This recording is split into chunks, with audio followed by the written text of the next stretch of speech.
17 deputies have been arrested and charged with fraud. Local 10's Roy Ramos is live with this developing story. Roy.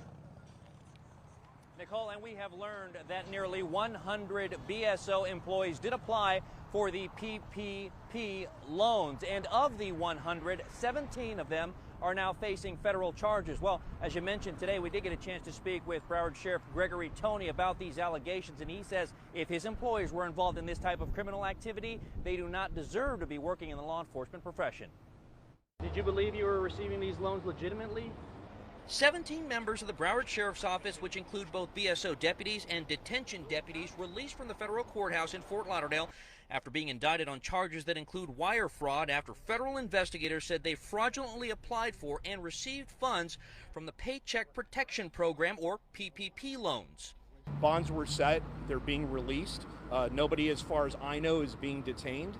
And we'll take it from there. We'll be back in court. Attorney Brian Silber represents 3 of the defendants, some of whom have either been suspended or placed on leave pending the outcome of the investigation. I can't comment on the nature of the case. While the charging documents do not allege that any of the defendants committed the charged offenses in the course of their official duties, this does not in any way diminish the seriousness of what the defendants are alleged to have done here.